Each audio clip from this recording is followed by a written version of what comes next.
তোমার সময়টা এত কম, তুমি আসরের সময় মাত্র আছো, একটু পরে কিন্তু সূর্য ডুবে যাবে। তোমার জীবনটা আসরের মতো, একটু পরে কিন্তু তোমার মাগরিব চলে আসবে। অর্থাৎ তোমার জীবনের যে সূর্যটা আছে, সূর্যটা কিন্তু প্রান্তে চলে এসেছে। তুমি সব সময় তোমার জন্ম থেকে তুমি জীবনের প্রান্তে আছো, ডুবে যাবে একটু পরে মাগরিব হয়ে যাবে। এটাই তোমার জীবন, ঠিক না? আসরের থেকে মাগরিব কতটুকু সময়? অল্প সময়। আল্লাহু আকবার, আল্লাহু আকবার, আল্লাহু আকবার। আল্লাহ কি তুলনা দিলেন বলাস।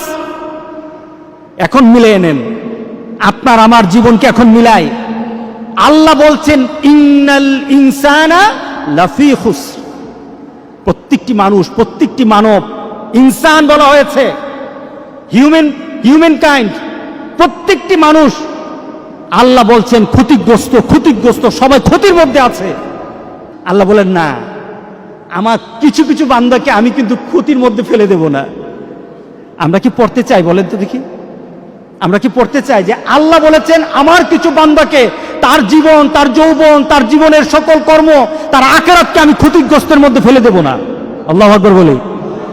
আমি তাকে ক্ষতি করব না, দুনিয়া তো ক্ষতি করব না, আখিরাতও তার ক্ষতি হবে না। ইল্লাল্লাযীনা আমানু ওয়া আমিলুস সালিহাত। মিলাই নেন, ঈমান, যার ঈমান আছে, তোমার শান, তোমার মর্যাদা, তোমার অবস্থান, তোমার ক্ষমতা, তোমার অর্থ, মরে দেখো। তুমি যদি নিজের জীবনকে মূল্যায়ন করতে না পারো, আল্লাহ যেটা বলেছেন ইল্লাল্লাযীনা আমানু, যদি ঈমানদার না হয় মরো, তুমি কতটুকু ক্ষমতা, তোমার কতটুকু অর্থ, তোমার কতটুকু গাম্ভীর্যতা, তোমার কত মর্যাদা। ফেরাউন, সাদ্দাত, নমরুদ তো দুনিয়াতে থাকতে পারে নাই। কথা ঠিক আছে কিনা বলেন?